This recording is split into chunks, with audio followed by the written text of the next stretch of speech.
Here's a belief I hear almost every single week from families planning their first Disney trip or their first cruise.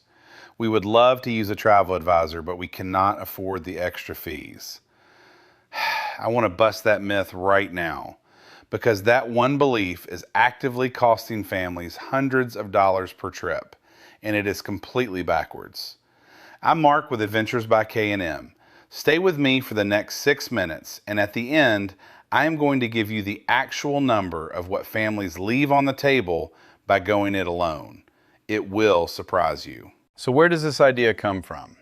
Logically, it makes sense. You hire a professional, you pay them.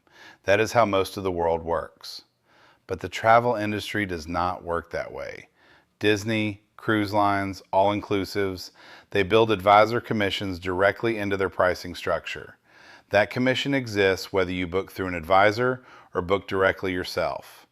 If you go straight to Disney.com without an advisor, Disney keeps that commission. You do not get a discount. You just got none of the benefit. When you work with an advisor, that same commission goes to your advisor instead of Disney.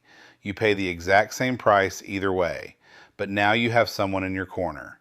If that just reframes something for you, hit the like. 1 second. Helps other families find this before they make the same assumption. Quick question before I get into what you actually get. Have you ever avoided reaching out to a travel advisor because you assumed there would be a fee? Drop yes or no in the comments. I am genuinely curious how widespread this is. Here is where it completely flips in your favor. A good travel advisor has access to things you simply do not. Group rates, exclusive promotions, early access to cabin categories before they open to the public, packages that are not on any website you can find. Through our host agency WorldVia, Kim and I have access to inventory and pricing that is not available if you just search on your own. But beyond pricing, this is where the real value lives. You get expertise. Someone who has been on the ships, been to the parks, knows which Disney resort upgrade is worth it and which one is a marketing trick. Knows which dining reservation fills in the first 10 minutes of the booking window. Knows about the construction noise on the south side of a specific resort this season. That knowledge has a real dollar value. One wrong cabin category, one missed lightning lane window, one resort with construction your entire stay that you did not know about. Those are the things a good advisor prevents. Here is something that is going to affect almost every trip you plan this year, and most people are not factoring it in when they budget. Every major U.S. airline raised its checked baggage fees in the same week in April 2026.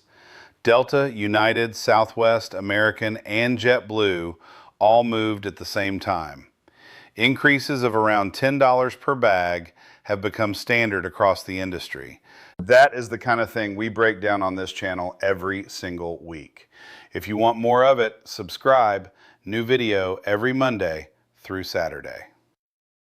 I said at the top I would give you the number. Here it is. The average family of 4 on a Disney World trip spends between $6,000 and $10,000. A good advisor, through exclusive promotions, package access, and avoiding the common mistakes, can realistically save $300 to $800 on that same trip, sometimes more on cruises. That is money that goes back in your pocket, on a trip you paid the same advertised price for. The myth says using a travel agent costs you more. The math says the opposite. If you have been holding off because you assumed there would be a fee, now you know there is not. The link to start a planning conversation is in the description. No obligation, no charge. Your best trip yet is waiting.